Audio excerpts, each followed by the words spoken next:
Hello guys and welcome to my YouTube channel जहाँ पर हम मैथ्स को थोड़ा सा कम डिफिकल्ट और थोड़ा ज़्यादा इंटरेस्टिंग बनाने की कोशिश करेंगे।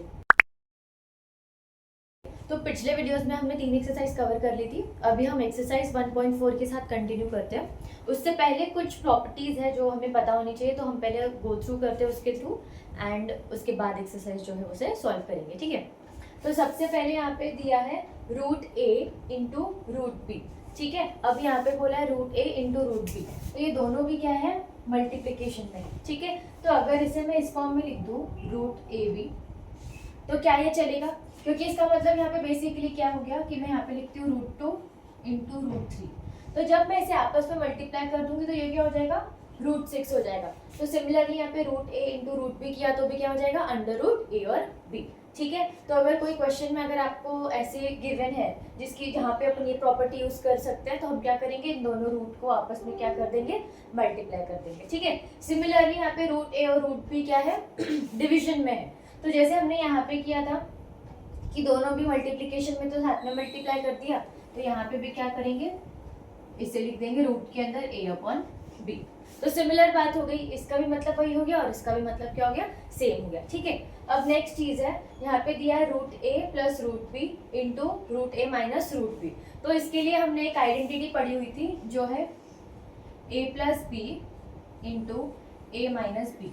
ठीक है, a plus B into A minus B जो है, हमने यहाँ पे इसके लिए एक आइडेंटिटी पिछले क्लास में क्या पढ़ा था, ये क्या हो जाता है a square minus b square. ठीक है, a plus B into A minus b क्या हो जाता है, a square minus b square. तो यहाँ पे हम बोल सकते हैं कि a is equal to root a है और b is equal to root b है। ठीक है, तो अगर a की जगह पे हम रूट a को सब्सटीट्यूट करते हैं और b की जगह पे रूट b को सब्सटीट्यूट करते हैं, तो ये क्या हो जाएगा, a माइनस बी हो जाएगा, है ना। मतलब बेसिकली क्या हो गया, रूट a का स्क्वायर माइनस रूट b का स्क्वायर। तो रूट ए का स्क्वायर क्या है, a, और रूट b का स्क्वायर क्या है, b। तो ये क्या हो जाएगा, a माइनस बी। तो यहाँ पे हम इसे किस तरीके से लिख देंगे, a माइनस बी। राइट, अभी नेक्स्ट यहाँ पे बोला है सिमिलर है ये भी, यहाँ पे a की जगह पे a है लेकिन b की जगह पे क्या है, रूट b है। तो a की जगह पे हम ये लिखते हैं यहाँ पे ये a स्क्वायर, और रूट बी की जगह पे क्या लिख देंगे, सिर्फ b लिख देंगे। ये जो प्रॉपर्टी हमने बताई थी मैंने आपको, जो आइडेंटिटी है, इसकी जगह पे हम क्या करेंगे यहाँ पे, क्योंकि b की जगह पे रूट b है और a की जगह पे a ही है, तो ये हो जाएगा a स्क्वायर माइनस बी। तो यहाँ पे हम क्या लिख देंगे इसे, a स्क्वायर माइनस बी। ठीक है, अगेन ये वाला भी प्रॉपर्टी हमने पहले पढ़ा हुआ है। यहाँ पे क्या होता था, a plus B bracket square, a plus B bracket square. तो इसकी जगह पे हम क्या लिखते हैं, a square plus 2ab plus B square, यही लिखते थे। तो यहाँ पे भी क्या हो जाएगा, a स्क्वायर की जगह पे क्या आ जाएगा, a आ जाएगा, क्योंकि यहाँ पे क्या है, रूट a। तो रूट a का स्क्वायर क्या होता है, a प्लस क्या हो जाएगा, 2 रूट a 2 रूट b। तो ये हो गया 2 रूट a एंड b, और उसके अलावा यहाँ पे क्या हो गया, b आ जाएगा। तो b स्क्वायर की जगह पे क्या है, रूट b का स्क्वायर लेंगे, तो यहाँ पे हमें क्या मिल जाएगा, b मिल जाएगा। ओके, तो ये अभी इतना हो गया। अब ये वाला देखते हैं जहाँ पे है root a plus root b into root C plus root D. तो यहाँ पे क्या हो रहा था, मतलब कुछ जो नंबर्स थे वो एटलीस्ट जो है वहाँ पे रिपीट हो रहे थे, बट यहाँ पे क्या है, सब कुछ नया है, यहाँ पे कुछ टर्म जो है रिपीट नहीं हो रहा है। तो इसके लिए हम क्या करेंगे, रूट a को पहले इस पूरे ब्रैकेट के साथ मल्टीप्लाई करेंगे, फिर रूट b को पूरे ब्रैकेट के साथ मल्टीप्लाई करेंगे। तो इसे हम लिखेंगे ऐसे, रूट a इंटू पहले ये वाले टर्म को पूरे ब्रैकेट के साथ मल्टीप्लाई करेंगे, तो यहाँ पे आ जाएगा root C plus root D, और यहाँ पे क्या है अभी, प्लस रूट बी है, तो यहाँ पे आ जाएगा प्लस रूट बी, और सिमिलरली इस ब्रैकेट के साथ क्या करेंगे, फिर से मल्टीप्लाई करेंगे, तो ये हो गया root C plus root D. ठीक है, तो अभी इन दोनों को मल्टीप्लाई करते हैं, फिर इन दोनों को मल्टीप्लाई करेंगे। ओके, फिर इन दोनों को मल्टीप्लाई करेंगे और इन दोनों को मल्टीप्लाई करेंगे। तो रूट ए इंटू रूट सी क्या हो गया, हमने यहाँ पे देखा था कि रूट ए इंटू रूट सी है, तो उसे हम आपस में इस तरीके से लिख सकते हैं, रूट ए बी। तो यहाँ पे हो गया रूट ए सी। ठीक है, अब नेक्स्ट प्लस की साइन आ जाएगी, फिर ये रूट ए इंटू क्या है, रूट डी, तो ये हो गया रूट ए डी। यहाँ पे हो जाएगा रूट बी सी, तो ये हो गया root B C plus root B D. ठीक है, तो यहाँ पे क्या हो गया, रूट बी डी। तो इसे ये वाले क्वेश्चंस जब आएंगे, मतलब अगर यहाँ कहीं आपको ये आइडेंटिटी यूज करनी है, तो आपका अल्टीमेटली आंसर क्या है, इस फॉर्म में आएगा। ठीक है, तो यहाँ पे हम इसे लिख देते हैं, इसे लिखेंगे root A C plus root A D plus root B C plus root B D.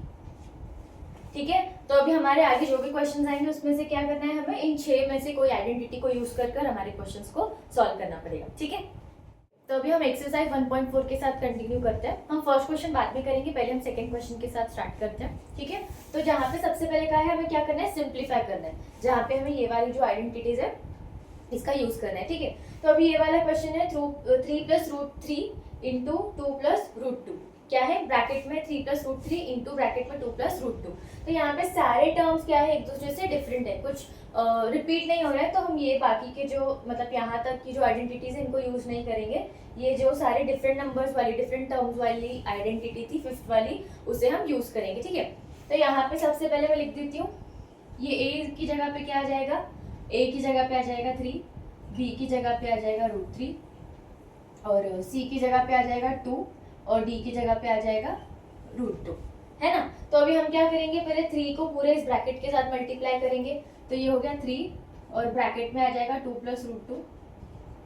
ठीक है, और यहाँ पे क्या हो गया √3 और ये फिर पूरे ब्रैकेट के साथ 2 + √2।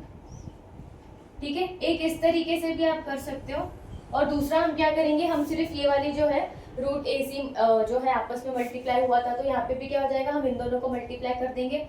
तो AC की जगह पे क्या है A और ये C है, तो ये क्या हो गया 3 × 2, वहाँ पे क्या हो गया 3 × 2। दूसरा क्या है AD, तो ये प्लस AD, A की जगह पे था 3 और यहाँ पे था √2, तो ये हो गया 3 × √2। ठीक है, वापस से प्लस का साइन आ जाएगा। फिर क्या है BC, तो B की जगह पे है √3 और C की जगह पे है 2 प्लस लास्ट में क्या है BD, तो B की जगह पे है √3 और D की जगह पे क्या है √2। ठीक है, अभी सिमिलरली यहाँ पे भी देखें, ये हो गया 3, अगर हम इस ब्रैकेट को अगर ओपन करते हैं तो वहाँ पे क्या आ जाता है 3 × 2, तो यहाँ पे भी आ गया 3 × 2। फिर 3 को √2 के साथ मल्टीप्लाई करते हैं तो वही आ गया। उसके अलावा √3 जो है √3 को 2 के साथ मल्टीप्लाई करते, सेम चीज़ यहाँ पे आ गई। फिर √3 को √2 के साथ मल्टीप्लाई करते तो सेम चीज़ यहाँ पे आ गई। तो आप इस तरीके से करो या उस तरीके से करो, बात क्या है, सेम ही है। ठीक है, अभी हम ब्रैकेट ओपन कर देते हैं, सिंप्लीफाई कर लेते हैं इसको, तो यहाँ पे क्या आ जाएगा 3 × 2 = 6 प्लस 3 × √2 क्या है 3 √2 प्लस √3 × 2 क्या हो जाएगा 2 √3 और √3 × √2 क्या हो जाएगा √6। तो हमने इसे सिंप्लीफाई कर दिया और हमारा फर्स्ट क्वेश्चन का आंसर क्या आ जाएगा 6 + 3 √2 + 2 √3 + √6। ओके, तो अभी सेकंड क्वेश्चन करते हैं। वहां पे है 3 + √3 with in the bracket multiplied by 3 - √3 with in the bracket. तो अभी यहाँ पे कौन सी आइडेंटिटी यूज होगी, तो यहाँ पे जो है हम ये वाला आइडेंटिटी जो था, ये वाला या फिर ये वाला कह सकते हैं। ठीक है, तो यहाँ पे क्या है a + रूट भी है, तो यहाँ पे भी वैसे ही क्या है 3 + √3, यहाँ पे है a - रूट b और यहाँ पे क्या है 3 - √3। तो हम यहाँ पे लिख देंगे a की जगह पे क्या है 3 है और √b की जगह पे क्या है √3 है। तो इस आइडेंटिटी को जब एक्सपांड किया तो हमें क्या मिल जाएगा a² - b मिल जाएगा। ठीक है, तो यहाँ पे लिखते हैं a² - b। a² का क्या मतलब था, मतलब a की जगह पे 3 है, तो यहाँ पे वैल्यू को सब्स्टिट्यूट करेंगे, ये हो गया 3² - b। तो यहाँ पे क्या आ जाएगा -b था, सो एज इन √b = √3 है, तो b = क्या हो जाएगा 3 हो जाएगा, है ना। तो यहाँ पे हम लिख देंगे 3, तो 3² क्या है 9 और -3 करेंगे तो हमारा आंसर क्या आ जाएगा 6। ठीक है, अभी थर्ड क्वेश्चन है √5 + √2 ब्रैकेट स्क्वायर। तो यहाँ पे भी अब इसमें से कौन सा आइडेंटिटी यूज होगा, लास्ट वाला। यहाँ पे क्या था √a + √b ब्रैकेट स्क्वायर, तो √a की जगह पे यहाँ पे क्या है √5 है और √b की जगह पे क्या है √2 है। तो यहाँ पे हम लिख देते हैं √a = √5, therefore a = 5 और √b = √2, therefore b = 2, है ना। अभी ये वाला जो आइडेंटिटी है यहाँ पे हम लिखते हैं, ये हो गया a + 2 √ab + b। अब यहाँ पे a और b की वैल्यू को हम क्या करेंगे सब्स्टिट्यूट करेंगे, तो a की जगह पे आ गया 5, 2 एज इट इज, और रूट क्या है √ab है, तो रूट के अंदर आ गया 5 × 2 plus b as it is नीचे 2 आएगा। ठीक है, तो इसे कैलकुलेट करेंगे तो ये क्या हो गया 5, ठीक है, प्लस 2 √10 और ये प्लस 2। ठीक है, तो ये वाला तो ऐड नहीं होगा किसी के साथ, बट ये दोनों नंबर्स को हम क्या कर सकते हैं ऐड कर सकते हैं। तो इसका अल्टीमेटली आंसर क्या आ जाएगा 7 + 2 √10। ओके, तो अभी नेक्स्ट क्वेश्चन है फोर्थ वाला, √5 minus √2 with in bracket multiplied by √5 plus √2 with in bracket. अभी यहाँ पे क्या हो रहा है, सेम ये वाला आइडेंटिटी यूज हो रहा है, ये वाला √a plus √b into √a minus √b, ये वाला आइडेंटिटी यहाँ पे यूज होगा। तो अभी यहाँ पे हम लिखते हैं √a की जगह पे क्या है 5 है, therefore a is equal to √a की जगह पे क्या है √5 है, तो a इज इक्वल टू 5, और √b की जगह पे क्या है √2 है, therefore b is equal to 2। यही है। अभी हमें क्या करना है, ये आइडेंटिटी के अकॉर्डिंग क्या होगा, a माइनस बी होगा, तो यहाँ पे बस हम लिखेंगे a minus B which is 5 minus 2, और इसका आंसर आ जाएगा 3। अगेन वेरी इजी, ठीक है। अभी फर्स्ट क्वेश्चन करते हैं, जिसमें हमें बताना है कि जो भी नंबर गिवन है वो रैशनल है या इरैशनल है, ठीक है, इतना ही बताना है। तो फर्स्ट वाले में देखो गिवन है 2 माइनस √5, अब 2 तो रैशनल है लेकिन √5 क्या है, इरैशनल है, तो ये नंबर भी क्या बन जाएगा, इरैशनल बन जाएगा। तो यहाँ पे हम लिख देंगे इरैशनल, ठीक है। अब नेक्स्ट वाले क्वेश्चन में है 3 प्लस √23 माइनस √23, ठीक है। तो बेसिकली यहाँ पे √23 उसमें प्लस हो रहा है, जो कि क्या है, इरैशनल है, ठीक है। लेकिन यहाँ पे और एक चीज हो रही है कि ये अगर हम ब्रैकेट ओपन करते तो ये हो जाएगा 3 प्लस √23 माइनस √23, तो ये दोनों क्या हो गया, कट हो गया, और अल्टीमेटली क्या बच गया 3, तो ये नंबर क्या बन गया, रैशनल, क्या बन गया, रैशनल बन गया, ठीक है। अब नेक्स्ट वाला जो है यहाँ पे भी 2 √7 अपॉन 7 है, तो ये दोनों भी कट हो जाएंगे, और ये अल्टीमेटली बन गया 2/7, तो ये हो गया रैशनल, ठीक है। अब नेक्स्ट है 1/√2, तो यहाँ पे कुछ किसी के साथ मल्टीप्लाई भी नहीं हो रहा है, डिवीजन भी नहीं हो रहा है, डिनोमिनेटर क्या है, रूट में है, तो ये बन जाएगा इरैशनल। √2 क्या है, इरैशनल है, तो ये भी बन जाएगा इरैशनल, ठीक है। अब नेक्स्ट है, उसमें है 2 इंटू पाई।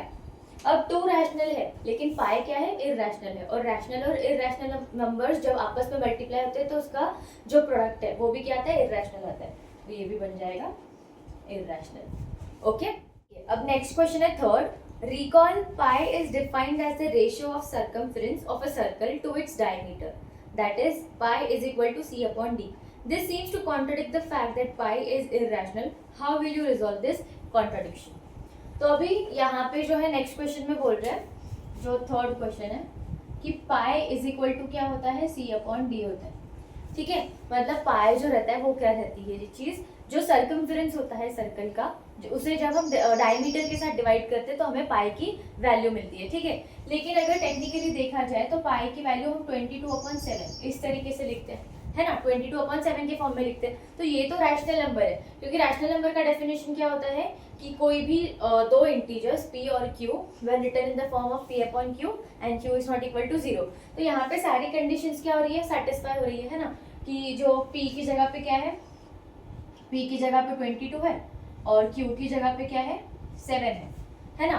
तो p upon q is equal to 22/7, और जो q है that is not equal to 0, है ना। तो यहाँ पे 22 इंटीजर है, 7 भी इंटीजर है, p अपॉन q के फॉर्म में भी एक्सप्रेस कर सकते हैं, और q जो है वो 0 से इक्वल भी नहीं है।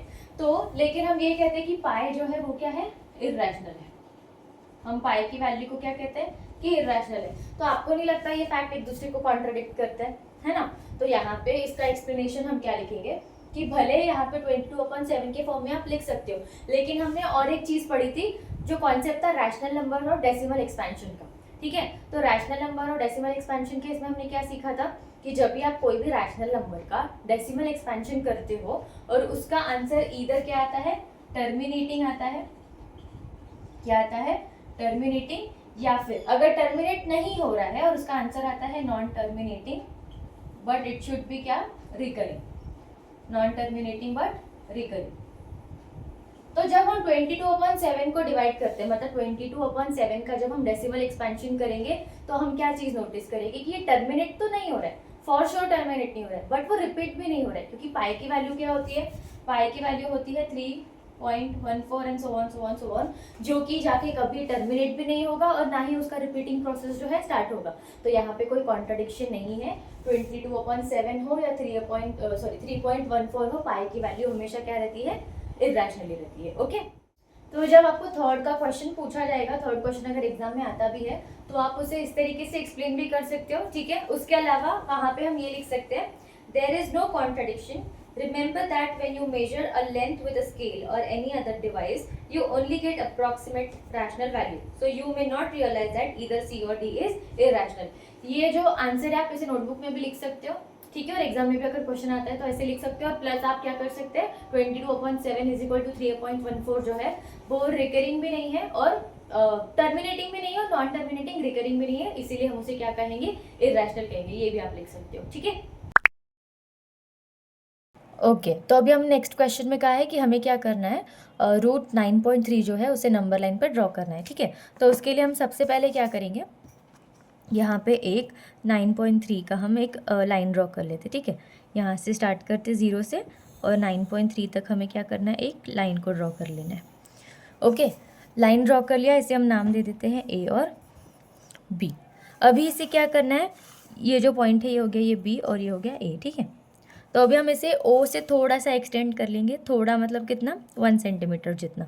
तो ये इन दोनों को हम 1 सेंटीमीटर जितना एक्सटेंड कर लेंगे और इस पॉइंट को नाम दे देंगे सी, ठीक है। तो ये ए से बी तक का डिस्टेंस कितना है, 9.3 सेंटीमीटर है और बी और सी के बीच में कितना डिस्टेंस है, 1 सेंटीमीटर का, ठीक है। अभी हम इस पूरी लाइन को कंसिडर करेंगे तो ये टोटल कितना हो गया, 9.3 + 1 कितना होता है, 10.3 सेंटीमीटर होता है, ठीक है। तो अभी 10.3 सेंटीमीटर का जो हमें क्या करना है, इसका मिड पॉइंट फाइंड करना है। तो 10.3 सेंटीमीटर का मिड पॉइंट कितना हो जाएगा, 5.15। तो यहाँ पे आ गया ये 5.15 ड्रॉ कर लेते हैं, ये हो गया 5.15 का मिड पॉइंट, इसे हम नाम दे देते हैं ओ, ठीक है। अब नेक्स्ट चीज़ क्या करनी है, ये जो ओ और ए है, एज इन ये वाला जो है, इससे हम मिड पॉइंट समझ के और एज इन इसको ओ ए को हम क्या करेंगे, ये जो ओ और ए है इसे रेडियस कंसिडर करके हम एक सेमी सर्कल ड्रॉ कर लेंगे, ठीक है। यहाँ से बन गया ये सेमी सर्कल, ये सेमी सर्कल हम यहाँ पे ज्वाइन कर लेंगे। तो ये क्या हो गया, सी से कनेक्ट हो गया ये वाला, ठीक है। अभी इसके बाद हमें क्या करना है, बी से हमें परपेंडिकुलर ड्रॉ करनी है। बी से हम क्या करेंगे, एक परपेंडिकुलर को ड्रॉ कर लेंगे और यहाँ पे लिख देते हैं डी। ओके अगेन अभी ये जो डी और ओ है, डी और ओ है, इसे भी ज्वाइन कर लेते हैं। तो यहाँ पे परपेंडिकुलर ड्रॉ की थी तो ये क्या बन गया, एक राइट एंगल ट्रायंगल बन गया। तो अभी हमें एक ट्रायंगल क्या मिल गया है, यहाँ पे ये जो ट्रायंगल है हमें मिल चुका है, कौन सा, ओ डी बी, जो कि राइट एंगल्ड है बी पे। तो अभी हम इसका डिस्टेंस फाइंड आउट कर लेते हैं। तो ये ओ बी का डिस्टेंस जो है हमें मिल गया 4.15 सेंटीमीटर और ओ डी जो है, एक सेकेंड, ओ डी का जो डिस्टेंस है वो हमें कितना मिल गया, 5.15 सेंटीमीटर, ठीक है। ओ डी हमें मिल गया 5.15 सेंटीमीटर और ओ बी भी हमें मिल गया 5.15 सेंटीमीटर। अब हम क्या करेंगे, यहाँ पे लिखते हैं in triangle O D B या फिर ओ बी डी। यहाँ पे ओ डी क्या है, हाइपोटेनियस है, राइट। तो यहाँ पे हम लिखते हैं O D square is equal to, यहाँ पे ये लिखना पड़ेगा पहले, by Pythagoras theorem, by Pythagoras theorem O D square is equal to कितना होगा, O D square is equal to होगा O B square plus D B square, ठीक है। यहाँ पे लिख देंगे डी बी स्क्वायर। अभी हमें ओ डी जो है, ओ डी का लेंथ हमें पता है, दैट इज़ 5.15। तो 5.15 का स्क्वायर और ओ बी भी हमें पता है, ओ बी कितना है, 4.15 square, 4.15 square. D B square हमें नहीं पता है, डी बी स्क्वायर को हमें क्या करना है, फाइंड आउट करना है। ओके तो यहाँ पे 5.15 है, अभी हम डी बी स्क्वायर को मैं इस साइड पे लिख देती हूँ, ये हो गया डी बी स्क्वायर, ये जो है डी बी, हमें ये फाइंड आउट करना है, राइट। तो अभी ये यहाँ पे चले जाएगा तो ये कैसे हो जाएगा, 5.15 स्क्वायर माइनस 4.15 स्क्वायर हो जाएगा। बेसिकली क्या हुआ, सॉरी, ये देखो ये जो 4.15 है ना, ये हमने इस साइड पे भेज दिया, तो यहाँ पे क्या था, प्लस था, यहाँ पे आके माइनस हो गया, तो मैंने उसे इस फॉर्मेट में लिख दिया। अभी क्या होगा, डी बी स्क्वायर को हमें फाइंड आउट करना है। तो ये कैलकुलेशन इतना परफॉर्म करने से बेटर हम क्या करेंगे, हमें वो जो आइडेंटिटी पता है ना, ए स्क्वायर माइनस बी स्क्वायर, तो यहाँ पे भी क्या हो रहा है, वही हो रहा है, a square minus b square ही हो रहा है। तो हम उसे एक्सपांड करके कैसे लिखते हैं, ए प्लस बी इंटू ए माइनस बी, ऐसे लिखते हैं। तो यहाँ पे ए की जगह पे क्या है 5.15, बी की जगह पे क्या है 4.15, है ना। तो इस आइडेंटिटी को हम इस तरीके से एक्सपांड करके लिखेंगे, तो ये हो गया 5.15 प्लस 4.15 इंटू 5.15 माइनस 4.15, है ना, ये हो गया। तो यहाँ पे ये क्या हो जाएगा 5.15 प्लस 4.15 कितना हो गया 9.30, ठीक है। और यहाँ पे ये क्या हो गया 5.15 माइनस 4.15 हो गया, तो यहाँ पे आंसर क्या आ गया 1.0। तो 9.3 इंटू 1 कितना हो गया 9.3 हो गया, है ना। ये हमें क्या मिल गया DB² मिल गया। ये जो आइडेंटिटी थी उसको हमने एक्सपांड करके हमें 9.3 क्या मिल गया DB मिल गया। DB² is equal to 9.3 centimetre. Therefore D हमें कितना मिल जाएगा, DB कितना मिल जाएगा √9.3। हमें ये DB कितना मिल गया यहाँ पे √9.3। और हमें मार्किंग भी किसकी करनी थी 9.3 की करनी थी, है ना। तो अभी हम क्या करेंगे इस लाइन को थोड़ा सा एक्सटेंड कर लेते हैं यहाँ पे, ताकि हम 9.3 को हम लोकेट कर सकें या फिर रिप्रेजेंट कर सकें। तो यहाँ पे आपको क्या करना है, ये √9.3 का लेंथ लेना है इतना, और यहाँ से हम एक आर्क को ड्रॉ करेंगे। और यहाँ पे क्या बन गया, ये नंबर लाइन पे हमने क्या रिप्रेजेंट कर दिया √9.3। ये पॉइंट क्या बन गया √9.3। इसे हम नाम दे देंगे F। ओके, ये सारा आपको ये भी लिखना पड़ेगा। और ये जो आइडेंटिटी थी यहाँ पे क्या हो रहा था, पाइथागोरस थ्योरम जब हमने यूज़ किया तो 5.15 bracket square minus 4.15 bracket square हो रहा था। तो वहाँ पे मैंने ये आइडेंटिटी को यूज़ करके इस तरीके से एक्सपांड कर लिया। मुझे आंसर क्या मिल गया DB² is equal to 9.3, therefore DB is equal to √9.3। और अगेन यहाँ पे जो हमने क्या किया था, ये जो 4.15 स्क्वायर है वो राइट हैंड साइड पे प्लस में था, तो यहाँ जाके क्या हो गया माइनस, तो इसीलिए मैंने यहाँ पे क्या कर दिया था माइनस कर दिया था। ओके, अब नेक्स्ट क्वेश्चन है 5th क्वेश्चन, जिसमें हमें कहा है कि हमें क्या करना है डिनोमिनेटर को क्या करना है रैशनलाइज करना है, ठीक है। तो रैशनलाइज करना है मतलब अभी यहाँ पे देखो लिखा है 1/√7। तो √7 क्या है इरैशनल है, वो रैशनल नहीं है। तो √7 को एज ए डिनोमिनेटर को हमें क्या करना है रैशनलाइज करना है। तो √7 को रैशनलाइज करने के लिए जब मैं √7